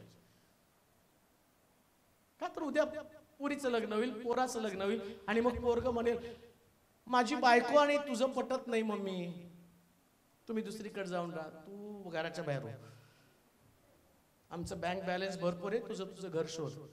आणि तुमच्याकडे जर पैसा असला ना, असतील शितं तिथं ही सगळी भूतं तुमच्या भोवती असतील. मुलगा असेल, सून असेल ना, आत्या काय पाहिजे सांगा, तळून देऊ का? आत्यांनो सांभाळा बरं का, पैसा सांभाळा, पैसा सांभाळा. उधळत बसू नका त्यांच्यावर, काय खरं नाही त्यांचं. तुमचा पैसा तुमच्याकडे भरपूर ठेवा, अवतीभोवती नाचायलाच पाहिजे. मी तर सगळ्याला सांगितलंय मृत्यूपत्र तयार करून ठेवणार आहे. घर बीर बांधले, एक भाड्याने देईल, त्याच्यात खाईल आणि मेल्यावर हे सगळं यांना, जे मला सांभाळतील त्यांना, तोपर्यंत तुम्हाला फुटकी कवडी पण देणार नाही. व्यवहारी बना, उद्योगी ठेवा विचार. एक वचन वाचा, मत्त्याचं शुभवर्तमान 25 अध्याय 19 पासून 27 पर्यंत वचन वाचा. मत्त्याचं शुभवर्तमान 25 अध्याय. तेव्हा स्वर्गाचे राज्य 10 कुमारिकांसाठी, स्वर्गाचं राज्य 19 ते 27. मग बराच काळ लोटल्यावर त्या दासांचा धनी आला व त्यांच्यापासून हिशेब घेऊ लागला. तेव्हा ज्याला 5,000 मिळाले होते तो आणखी 5,000 आणून म्हणाला, महाराज आपण माझ्यावर 5,000 रुपये सोपून दिले होते. पहा त्यावर मी आणखी 5,000 रुपये रुपये मिळवले आहे त्याला त्याच्या धन्याने म्हटले शाबास शाबास भल्या व विश्वासू दासा तू थोडक्या गोष्टी विश्वासू राहिला आहेस मी तुझी पुष्कळांवर नेमणूक करीन तू आपल्या धन्याच्या आनंदात सहभागी हो मग ज्याला 2000 मिळाले तोही येऊन म्हणाला महाराज आपण माझ्यावर 2000 रुपये सोपून दिले होते पहा त्यावर मी आणखी 2000 रुपये मिळवले आहेत त्याला त्याच्या धन्याने म्हटले शाबास भल्या व विश्वासू दासा तू थोडक्या गोष्टीत विश्वासू राहिला आहे तुझी पुष्कळांवर नेमणूक करीन तू आपल्या धन्याच्या आनंदात सहभागी हो नंतर ज्याला 1000 मिळाले होते तोही येऊन म्हणाला महाराज मी जाणून होतो की तुम्ही कठोर माणूस आहात जेथे तुम्ही पेरलंच नाही तेथे कापणी करता व जेथे पसरून ठेवलं नाही तेथून गोळा करता म्हणून मी भ्यालो व तुमचे 1000 रुपये मी जाऊन जमिनीत लपून ठेवलं पहा ते तुमचे तुम्हाला मिळाले आहे तेव्हा त्याच्या धन्याने त्याला उत्तर दिलं अरे दुष्ट आळशी दासा जेथे मी पेरलं नाही तेथे कापतो व पसरून ठेवलं नाही तेथून गोळा करतो हे तुला ठाऊक होते काय तर माझे द्रव्य सावकारांकडे ठेवायचे होते म्हणजे मी आल्यावर माझे मला व्याजासकट परत मिळाले असते येशू म्हणतो जर तू ते पैसे सावकाराकडे बँकेत ठेवले असते तरी मला व्याजासकट मिळाले. म्हणजे येशू सुद्धा व्यवहार सांगतो का नाही? आम्ही पुरून ठेवले म्हणजे काय? खाल्लं, खाया पिया सोया. हे देवा तू विचारशील म्हण कुठं ठेवले? काय नाही बघ, खाल्लो पिल्लो मजा केलो. सोलापुरी भाषा, खाल्लो पिल्लो मजा केलो. आता तो काय म्हटला माहिती का? ज्यानं 5000चे 10000 केले. ऐका बरं का, प्रभू तुम्हाला जे पगार देतो ना, या पगारामध्ये तुम्ही त्याचं वाढ कशी होईल याचा विचार केला पाहिजे. आता जेवढी पगार आहे तेवढी तुम्हाला पेन्शन असली पाहिजे. नंतर कसं उत्पन्न असलं पाहिजे माहिती का? आता तुम्हाला जी पगार आहे 80,000 70,000 1 लाख रुपये तुम्हाला पगार आहे. इन्व्हेस्टमेंट अशी करा जस्ट तुम्ही रिटायर व्हायला तर तेवढेच पैसे तुमच्या हातामध्ये असले पाहिजे. 5000चे किती मिळाले? 5000च. त्यानं असा बिझनेस केला, अशी इन्व्हेस्टमेंट केली की त्याला 5000च्या मोबदल्यात 5000 मिळाले. तो काय म्हटला? माझ्या बरोबर येऊन काय कर? आनंद कर. ऐका, देवाला तर वाटतं तुम्ही त्याच्याबरोबर आनंद करावा. आनंद करावा म्हणजे सगळी समृद्धी तुमच्याकडे असावी. रिटायर झाल्यावर सगळे पैसे तुम्ही खर्च करून बसला. आता तुम्हाला औषधाला पैसे नाही. आता तुम्हाला लोकांकडे पाहावं लागतं. कारण काय? तुम्ही सगळं उडवलं. तुमच्याकडे नियोजन नव्हतं. मग तो काय म्हटला? आता तुला माझ्या बरोबर आनंद करता येणार नाही. तू इन्व्हेस्ट केलं 5चे 10000, आता माझ्या बरोबर आनंद कर. म्हणजे जास्त तुम्ही रिटायर व्हाल ना, त्याच देवाच्या घरामध्ये तुम्ही आनंद करणारे असाल. आता तुम्ही दोष देत नाही देवाला. त्यानंतर देवानं सगळं भरपूर दिलेलं आहे. देव कधीच कुणाचं उणे ठेवत नाही, सगळं भरपूर देतो. आता नियोजन करा. दारिद्र्य दरोडेखोरासारखं तुम्हाला गाठणार. एकदा हे कमवण्याचं वय निघून जाईल, पैसा समवण्याचं वय निघून जाईल, त्यानंतर अकस्मात दारिद्र्य तुमच्याकडे. अकस्मात म्हणजे काय? मग एकदाच दवाखान्याचा मोठा खर्च निघतो. काय सुंदर वचन आहे का? अकस्मात एकदाच मोठा तुमच्याकडं आणि दवाखान्याचा खर्च. पण तुम्ही तिथं मेडिक्लेम काढून ठेवलेला आहे. आता मेडिक्लेम काढून ठेवल्यामुळं समजा तिथं तुमच्यावरती आजार पण आलं, तुम्ही नियोजन करून ठेवलं, मग तुम्ही म्हणता नाही हो आता मदत करा, याने मदत करा, त्याने मदत करा. आणि बरेच लोक आम्हाला कोणी नातेवाईक पण मदत करत नाही. का होतं त्यावेळेस तुम्ही केलं काय इन्व्हेस्टमेंट? किती मेडिक्लेमला तुम्हाला असा खर्च, किती तुमचा हप्ता असणार आहे? एक हॉटेलमध्ये नाही गेला तर तो हप्ता जातो ना. किती असतात? 3000 4000 असतात. एक हॉटेल किती? 1800 रुपये. बघा सूरजने कडून पण ठेवली. करेक्ट आहे. टाळ्या वाजवा त्यांच्यासाठी. आणि ज्यांनी केलंय त्यांच्यासाठी पण वाजवा. ज्यांनी केलं नाही ना, तुम्ही त्यांच्या बरोबर आनंद करू शकणार नाही. देवाच्या लोकांनी सगळ्या हे गोष्ट डोक्यातनं काढून टाका. देव त्यावेळेस करेल, अमक करेल. देव म्हणतो मी तुला बुद्धी दिली, चांगला पाळक दिला, युट्यूबवर वचन सांगितलं, आज तर सांगून संपलंच. आता कोणी सुद्धा फोन करून विचारायचं नाही कसं घडलं मला माहित नाही हो कर्ज. इथं आहे कसं घडलं. अजून एक गोष्ट वाचा म्हणजे तुम्हाला समजेल. नीतिसूत्र आणि त्याचा 21वा अध्याय आणि 17 वचन वाचा.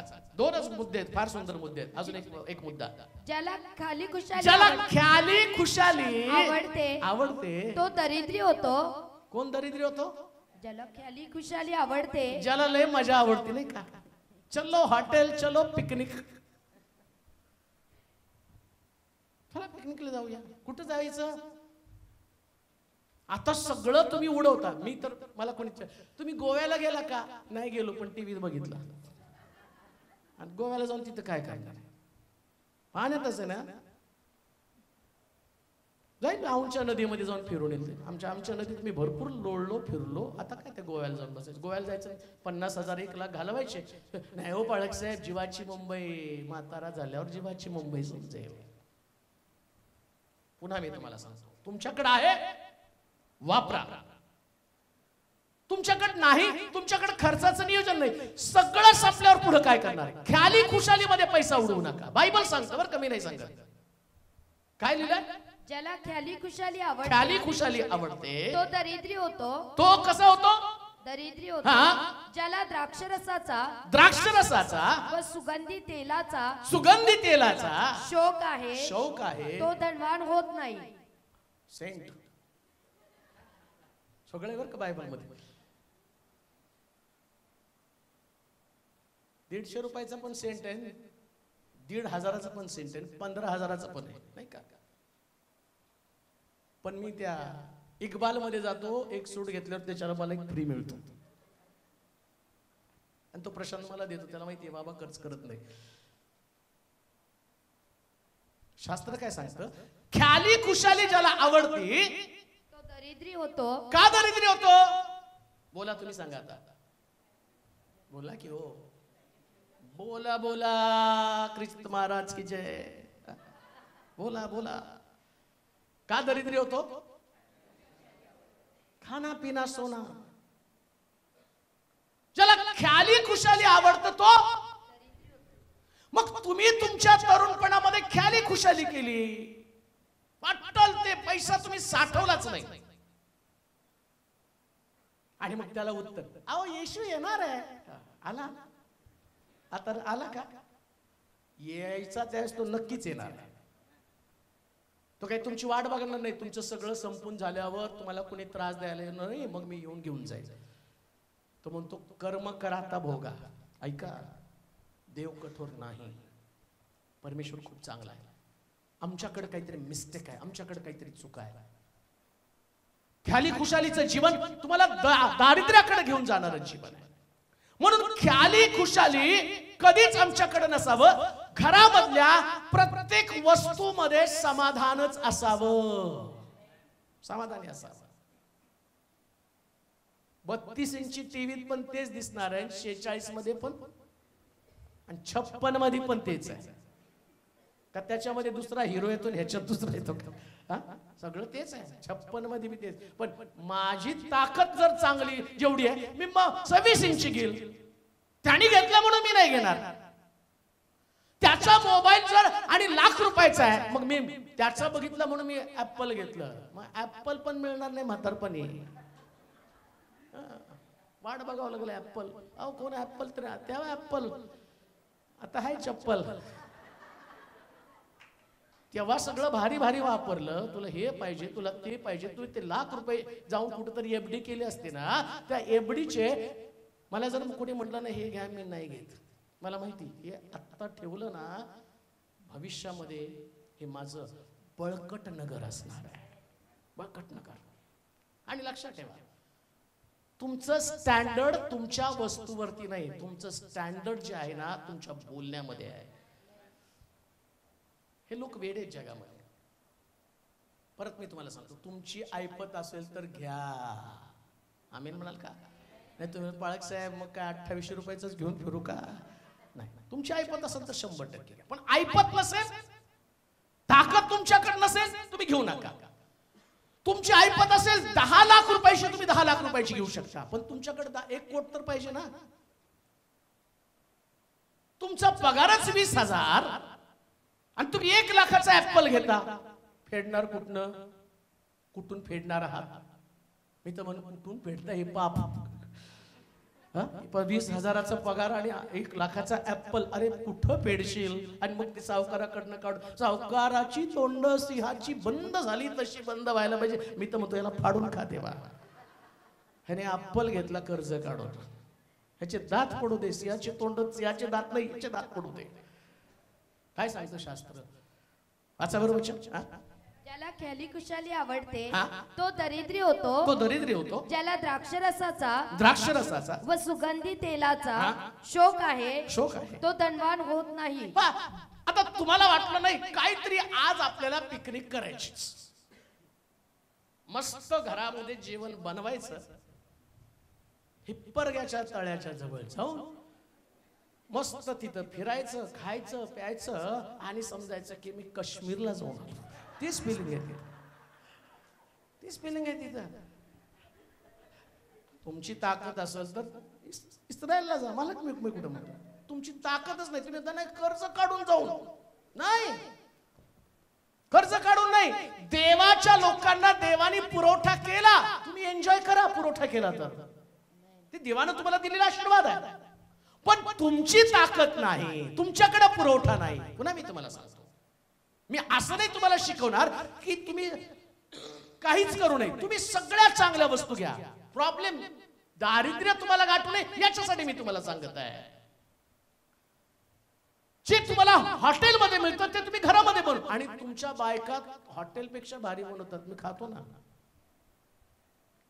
खातो. त्या मीटिंग वरून आल्यावर हॉटेलमधलं खाल्लं की सगळ्या माझ्या नाका तोंडामध्ये फोड आलेले असतात. एवढा भयानक मसाला असतो. मी प्रत्येकाला सांगतो कृपा करून मला हॉटेलचं जेवण नाही, मला कुणाच्या तरी घरातलं जेवण देत जा. लोकांना सांगत असतो आवर्जून मला साधं जेवण द्या, का तर मला माहिती की देवाने आपली बॉडीच तशी बनवलेली, कशाला त्याच्यामध्ये पैसा घालवायचा. एक गोष्ट ध्यानात ठेवा, प्रभूनं तुम्हाला जे दिलेले आहे त्याचा विनियोग उत्तम रीतीने करा. दारिद्र्य तुमच्याकडे येऊ नये याच्यासाठी. शेवटची गोष्ट वाचूया, नीतिसूत्राचं पुस्तक 14वा अध्याय आणि त्याचं 13 वचन. हे पण लय भारी बघा. हसताना देखील नीती 14:13. हसताना देखील हृदय खिन्न असते आणि हर्षाचा शेवट दुःखात होतो. 14:13 आहे का? 13:14. सुज्ञाचा बोध जीवनाचा जरा आहे, तो मृत्यूपास चुकवितो. समंजसपणाने नाही असं लिहिलंय त्याच्यामध्ये, तोंडाची वटवट. किती कुठे गेले की? किती वचन? 23. सर्व श्रमात 23 वचन बरं का. सर्व श्रमात लाभ आहे पण तोंडाच्या वटवटीने दारिद्र्य येते. कशाने दारिद्र्य येतो? बोला की बाळक साहेब, दारिद्र्य आलो, वटवट कमी करा. काय काय सांगायचं माहिती का? काही लोकांना कामकाज करायला नको म्हणून घरामध्ये गोतावळा जमा करून नसतं पायावर पाय देऊन गप्पा मारत बसायचं असतं. तू बी काम करू नको, मी बी काम करत नाही, गप्पा. लक्षात घ्या, देवानं तुम्हाला टाइमपास साठी आयुष्य दिलं नाही, तुमचा टाइम चांगला जावा याच्यासाठी आयुष्य दिलेलं आहे. रिकामी वटवट काय शब्द आहे? सर्व श्रमात लाभ आहे. सगळ्या श्रमात लाभ आहे. सगळं काही पण काम करत बसा, घरात भांडी घासा, धुणं धुवा, आणि तुमची पोरं बाहेर कामाला जात नाही तर त्यांना त्या कामाला झोपवा बरं का. कमीत कमी ती कामवाली आल्यावर हे तर घरात उपयोगाला येईल ना, भांडी धुणं झाडून पुसून कट्टा. सगळ्या श्रमामध्ये लाभ आहे. पण तोंडाच्या वटवटीने दारिद्र्याचं शेवटचं कारण, ज्या परिवारामध्ये व्यर्थ वटवट आहे. आता काही लोकांचं जर बघितलं ना, गप्पा मात्र सगळ्या करोडोच्या, खिशात नाही दाना, मला हवालदार म्हणा, खिशात काहीच नाही बरं का, गप्पा. असं वाटतं आत्ता जाऊन ती टाटाची कंपनी अंबानीची कंपनी खरेदी करतो का काय. मी असं तसं नाही, मी असं करणार आहे. कसं करणार आहे? झोपून. माझा बंगला एवढा मोठा असेल का? केवढा मोठा? वाटी एवढा का? तांब्या एवढा का? चमचा एवढा? घरामध्ये बसून टाइमपास करता, गप्पा मारत बसता. आणि लक्षात घ्या, अजून एक गोष्ट मला सांगतो. वटवटीचे दोन प्रकार आहेत. एक म्हणजे व्यर्थ बोलणं. तुमच्याकडे उद्योगी विचारच नाही, पण तुम्ही खूप मोठी मोठी स्वप्न रंगवता. काहीच करत नाही ना, शिक्षण पण नाही घेत, बिझनेस पण करत नाही, नोकरी पण करत नाही, पण नुसता तोंडाच्या वाफा तुम्ही सोडता. परिणाम काय होणार आहे? जेवढ्या तुम्ही वाफा सोडाल तुमचं वेळ निघून जाईल. बघता बघता तुमचं तारुण्य, तुमच्या अंगातली शक्ती सगळं काही संपेल आणि एक दिवशी तुम्हाला कळेल आता हे शरीर जीर्ण झालेलं आहे. जे तुमच्याबरोबर टाइमपास करत बसले, त्यांनी उद्योग केले, ते पुढे गेले, त्यांचे बिझनेस झाले, त्यांचं कुटुंब स्थिर झालं, सगळं काही झालं, पण तुमच्या घरामध्ये मात्र दारिद्र्य आलं. आणि आम्ही म्हणतो दारिद्र्य आलं कसं? तुम्ही टाइमपास मध्ये आयुष्य घालवलं, चर्चा करण्यामध्ये आयुष्य घालवलं, तुम्ही स्वप्न पाहण्यामध्ये आयुष्य घालवलं, तुम्ही कृती शून्य बनला. आणि गोष्ट ध्यानात ठेवा, ज्यांच्याकडं ऍक्शन आहे ना, त्यांच्याकडं कधी सुद्धा बोलण्यासाठी वेळ नसतो. कधीच बोलण्यासाठी वेळ नसतो. मी पुष्कळला म्हणतो, माझं लाईफ एवढं बिझी झालंय ना, श्वास घ्यायला सुद्धा माझ्याकडे वेळ नसतो. आणि मला त्याच्यामध्ये आनंद वाटतो. धावपळ धावपळ करायला, लोकांना काहीतरी सांगायला, वचन शिकवायला, एकदम बिझी लाईफ. मग त्याच्यामध्ये मी आईला विचारा माझ्या, तिचं माझं किती बोलणं असतं, किती तिच्याशी माझी चर्चा असते, किती तिचं माझ्याशी बोलणं असतं. फोनवर सुद्धा मी बोललो तर लोकांना सांगतो, पाल्लाळ लावू नका, 1 मिनिटात तुमचं बोलणं संपवा. कारण तुम्ही जेवढं सांगाल तेवढं तुमचं प्रश्न काय तेवढंच बोला. तुमच्या प्रश्नासाठी मी प्रार्थना करेल आणि 1 मिनिटात प्रार्थना केली की देव उत्तर देतो. मग मी तिथं काय त्यांच्या संगती गप्पा मारत बसू का? मला माहिती आहे वटवट जी आहे ना, ती माणसाला दारिद्र्याकडे घेऊन जाणारी आहे. मोठी स्वप्न बघा, पण मोठी स्वप्न बघण्याच्या अगोदर कुवत निर्माण करा. कुवत निर्माण करा. अजून एक गोष्ट मला सांगतो, नुसतं बोलल्याने कोणी पुढे जाणार नाही. जो व्यक्ती बोलण्यापेक्षा कृतीला भर देतो ना, म्हणून कुणीतरी एकाने म्हटलं, आधी केले मग, संतांनी म्हटलं आधी केलं मग. आम्ही सगळं सांगतो करतो शून्य. आधी करा मग लोकांना सांगा. काहीतरी करून दाखवा, कर्तृत्व काहीतरी तुम्ही. आणि नुसतं बोलण्यामध्ये वेळ खर्च करू नका. शास्त्र सांगतं, परत वाचा वचन. सर्व श्रमात लाभ आहे, पण तोंडाच्या वटवटीनं दारिद्र्य येते. सगळ्या श्रमात लाभ आहे. एक गोष्ट ध्यानात ठेवा, मोठं होण्यासाठी बायबलचं सूत्र काय? पहिले तुम्हाला लहान व्हावं लागतं. हे बायबलचं सूत्र आहे. आणि तुम्हाला सांगू का, जगामध्ये जेवढे मोठे लोक झाले ते सगळे आधी लहान झाले. अंबानी, आज या अंबानीची प्रॉपर्टी जगामध्ये असणारे जे श्रीमंत लोक, त्या श्रीमंत लोकांमध्ये 3 नंबर 2 नंबर माहित नाही एक्झॅक्टली किती आहे, पण त्याच नंबर तिथे लाखो रुपये, म्हणजे किती लाख करोड रुपयाची त्याची प्रॉपर्टी आहे. नुसता त्याचा बंगलाच म्हणतात की जवळजवळ 8,000 कोटीचा बंगला. 8,000 कोटीवर का? 600 गाड्या पार्किंगला, जिम वेगळं, 600 नौकर, आणि त्या सगळ्या नौकरांना भलालठ्ठ पगार, लाख लाख रुपये पगार त्यांना, नौकरांना सुद्धा. किती? 2 लाख रुपये पगार. एवढा पगार नौकरांना पण पगार. सूरज किती अप टू डेट ठेवते माहिती, त्याची कोणाला किती पगार आहे. पगार पण त्याला लाख लाख रुपये पगार, 2 लाख रुपये पगार. मग अंबानी एका रात्रीत अंबानी झाला का? त्याचे वडील धीरूभाई अंबानी पेट्रोल पंपावर 1,500 रुपये पगारावर काम करत होते, पेट्रोल भरायचं काम करत होते. 1,500 रुपये पेट्रोल भरताना त्यांनी सांगत बसलं नाही, मी एक दिवशी रिलायन्स कंपनी करणार आहे, मग जगामध्ये तिचं राज्य असणार आहे. ते पेट्रोल भरता भरता त्यांच्या डोक्यात विचार आला होता, आज मी पेट्रोल भरतोय, एक दिवशी मी रिफायनरी काढेल आणि ती रिफायनरी जगाला पेट्रोल पुरवण्याचं काम करेल. ती व्यक्ती बोलण्याच्या अगोदर त्यानं कृती केली. दारिद्र्य त्यांना गाठत नाही. आम्ही बोलण्यामध्ये शक्ती खर्च करतो, देवाची इच्छा आहे आम्ही शक्ती बोलण्यामध्ये नाही तर आमच्या ऍक्शन मध्ये शक्ती खर्च करावी. मग तुमच्याकडे कधीच दारिद्र्य येणार नाही. एकदा वचन वाचून संपून टाकूया. सर्व श्रमात लाभ आहे, पण तोंडाच्या वटवटीने वटवटीनं दारिद्र्य येते. एक अंत करू, सगळ्या कष्टामध्ये लाभ आहे. मनावर सगळेजण, सर्व कष्टात लाभ आहे, सर्व श्रमात लाभ आहे. कुठलंही काम करा, कोणतंही काम करा तुम्ही, कोणत्या कामाला साधं म्हणू नका. बायबल सांगतं सगळ्या श्रमामध्ये लाभ आहे. सगळ्यामध्ये तुम्ही ज्यास कष्ट करायला सुरुवात करता ना, त्यास देव कष्ट करणाऱ्या व्यक्तीला हाताशी धरतो बरं का. मी कधी कधी विचार करतो, देवानं मलाच पाळक का बनवलं. आणि आज मी विचार करताना परवा दिवशी असं पडल्या विचार करायला लागलो. म्हटलं की मिनिस्ट्रीमध्ये एवढ्या मोठ्या ठिकाणात प्रभूने मला आणण्याचं कारण काय, माझ्यामध्ये असं काय विशेष गोष्ट होती.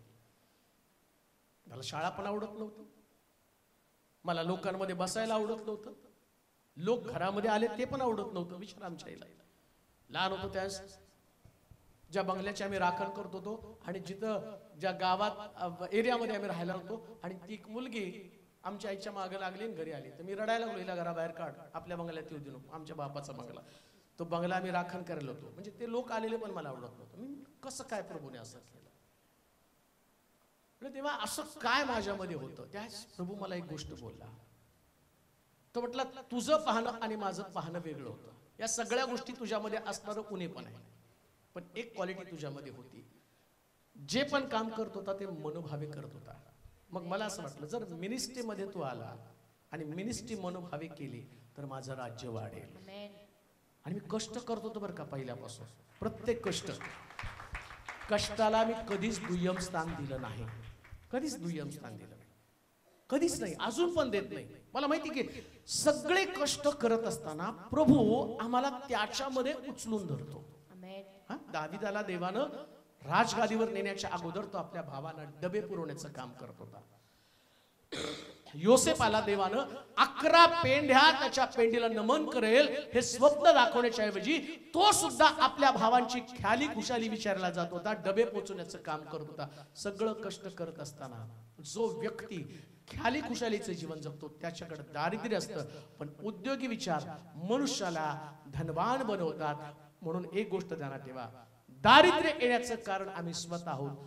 देव आम्हाला दरिद्र्य अवस्थेमध्ये ठेवत नाही. म्हणून तुमच्याही लेकरांना कष्ट करायला शिकवा. लहानपणापासून तुम्ही त्यांना कष्ट करायला शिकवाल तर एक दिवशी शिलोतली लेकरं उद्योगपती असतील, बिझनेसमन असतील, मोठ्या पदावरती असतील, चांगल्या जागेवरती असतील. तुमच्या लेकरांचा झोपेत वेळ वाया घालवू नका. कटकटीमध्ये, चर्चा करण्यामध्ये, मोबाईल मध्ये तर अजिबात घालवू नका. सगळा वेळ त्याच्या चॅटिंग मध्ये घालवला तर काय येणार आहे, काहीच येणार नाही. म्हणून उद्योगी विचार असू द्या. देवबाप तुम्हाला आशीर्वादित करो. आपल्या जागेवरती आपण उभं राहूया, आपले डोळे बंद करूया, आपल्या मान आपण झोपूया, आपली मस्तक आपण लावूया. प्रभूचं वचन आपल्याकडे आलेलं आहे. या वचनानं पुन्हा एकदा आमची भेट घेतलेली. आमचा देव हा विश्वासू देव आहे. प्रभूचं वचन आमच्याशी बोलत आहे. असं जर करशील तर दारिद्र्य तुला दरोडेखोराप्रमाणे गाठेल. या सगळ्या गोष्टी ज्या आमच्या फायनान्शियली आर्थिक बाबीला घातक असणाऱ्या गोष्टी आमच्यातून आपण काढून टाकूया. अरे आळशा उठ, मुंगीकडे पहा, तिच्याकडनं शहाणपण घे. उद्योगी विचार मनुष्याला बलवान बनवतात. धनवानाचं धन हे त्याचं बळकट नगर आहे. आता जे प्रभूनं तुम्हाला आयुष्य दिलंय याच्यामध्ये तुमचं नगर बळकट करा, साठवा. प्रभू येईल, त्याच्या समयाप्रमाणे येईल. परंतु पृथ्वी तलावर प्रभू येईपर्यंत देवाच्या लोकांनी समृद्धच असावा अशी देवाची इच्छा आहे. हे सर्वसमर्थ देवा, यास आम्ही प्रार्थना करतो देवा तुझ्या लोकांसाठी. आज विश्वासधाऱ्यांची अवस्था अतिशय भयानक आहे. काही चुकांमुळे ते कर्जामध्ये अडकले आहेत.